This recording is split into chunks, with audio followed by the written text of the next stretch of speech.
Here's a slightly different video today. I've had a delivery from Amazon, which we all like. We all like a parcel, don't we?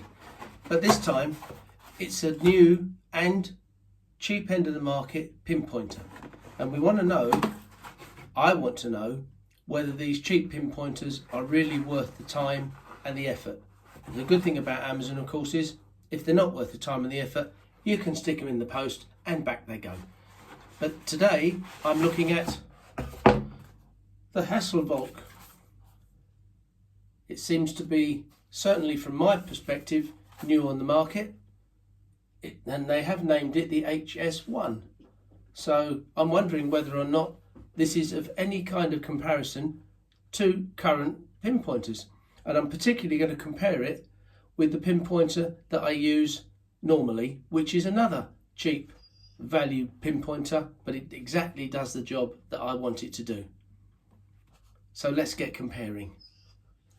The pinpointer that I'm comparing it with, of course, is my Dr. Otek MT6.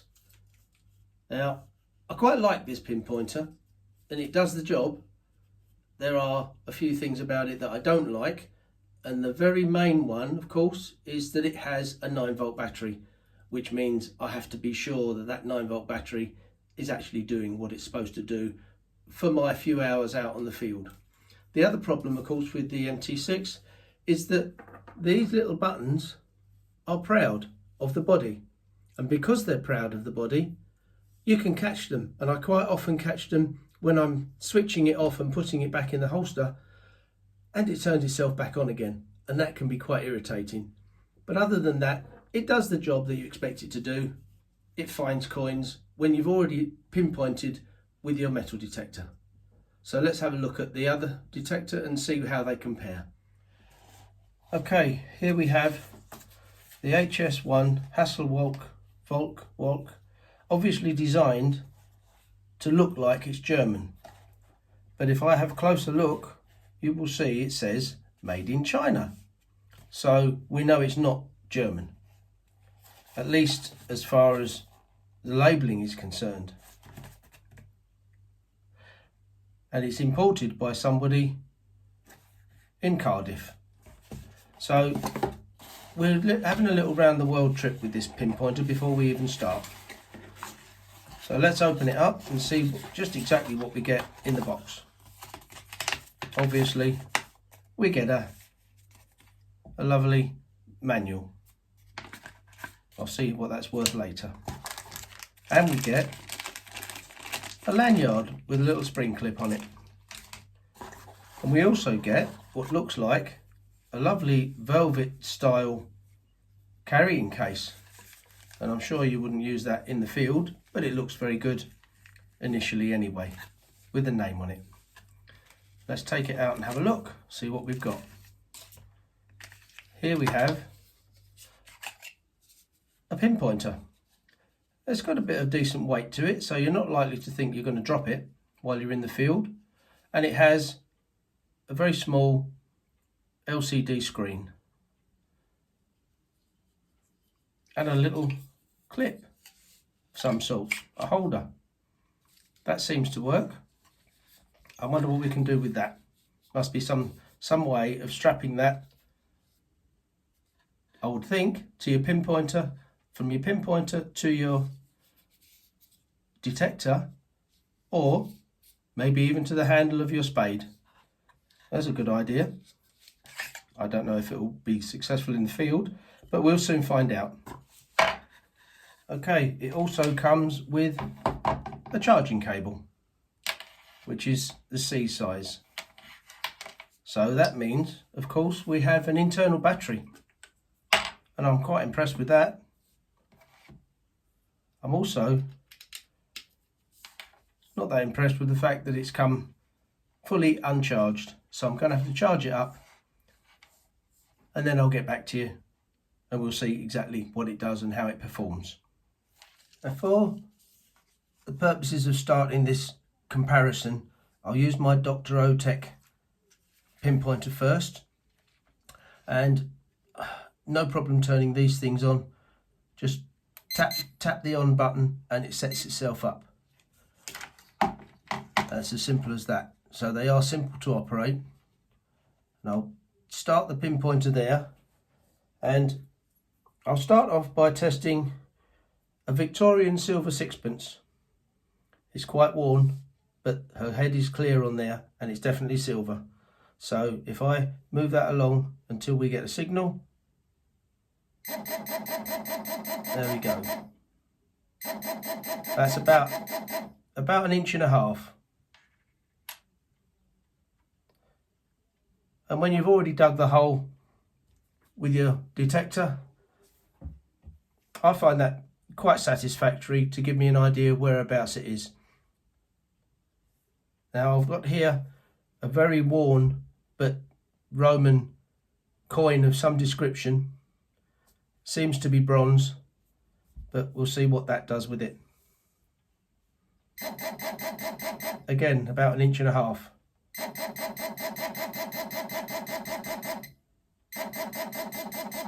Okay, so 1.5 inches seems to be the go-to. And just for the other end of the market, a Victoria gold crown. Let's see what it thinks of that.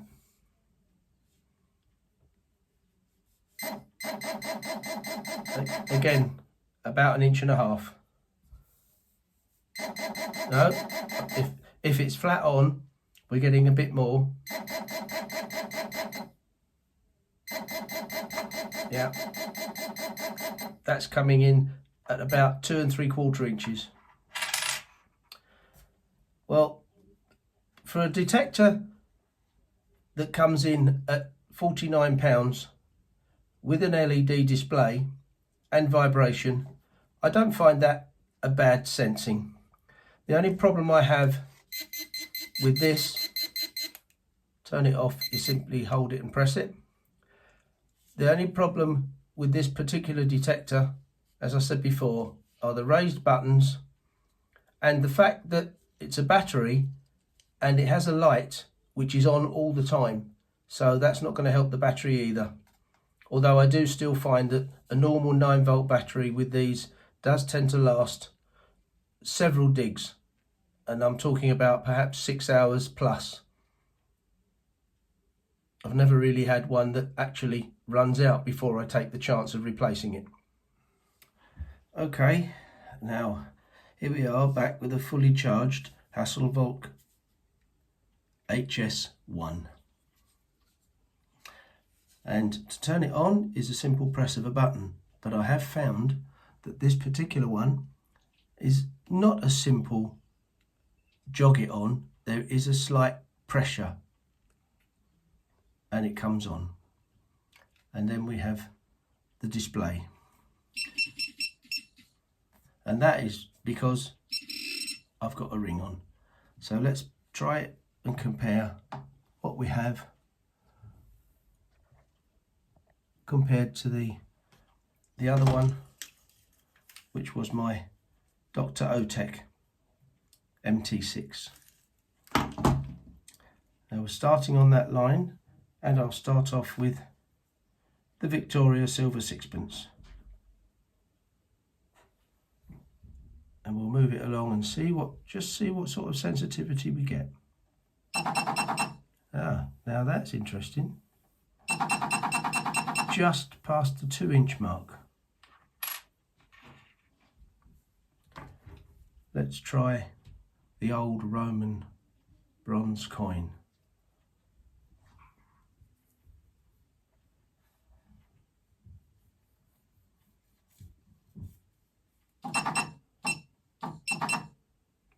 That's just past the 2.5-inch mark.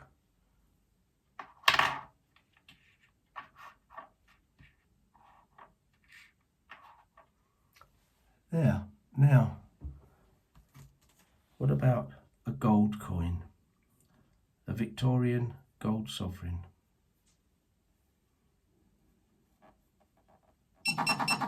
Again, 2 1/4, 2 1/4 inch. Well, I've also got here an old horse brass with actually a horse head on it. So Let's try that.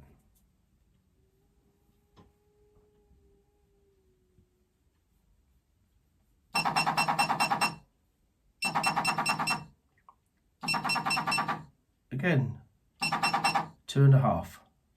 Seems to be the sort of distance it likes. And you can hear, as it gets closer, it races. So you soon know how close you are. It's got other settings as well, and it's got a light. Although, to be honest, the light does seem to be a little bit dim. But otherwise, this is what we have with the Hasselbalch HS1. The MT6 Dr. Otech comes in at £49. Not a bad price, and it's certainly not the very cheap end of the market like the £19 or thereabouts Chinese ones that you get. And it has a few features. It does have a sensitivity button that you can cut down on the sensitivity if it's really too much. I haven't found the need to use it, but that's what you get. It's got a permanent light, and it also has a battery that you have to replace, unless you get one of the 9-volt rechargeables, of course, which always helps out. That is helpful. And it is waterproof, apparently to 5 meters, but I won't be going down there either. And of course, it also comes in at 190 grams in weight. Now that does compare with the HS1, the Hasselbalch. Sounds German, but Hazelwackel, whatever you want to pronounce it, it's Chinese. It also has lots of different settings, and it has quite a few sensitivity settings. But the most important thing about this one is it is rechargeable in its own right. That I find is a bonus. Also, it's waterproof to 3 meters or thereabouts, and I'm not going down there either. But the most important thing about this one, in comparison to this one is £10 cheaper. Slightly heavier, but I think it's actually quite a good looking model. A little bit more weight to it, but it's worth a try. I think it's worth a try. £39, you can't go wrong. You could spend £100 or thereabouts on a better quality type pinpointer, but if you do, and it lasts you a couple of years or more, you probably could have bought 3 of those for the same price. So I'll leave the thoughts up to you. This one's going out in the field with me next weekend, and I shall do some testing, and I may well come back and tell you about it if it's worth reporting. So good luck with your metal detecting, and good luck with your pinpointing, whatever pinpointer you decide to choose.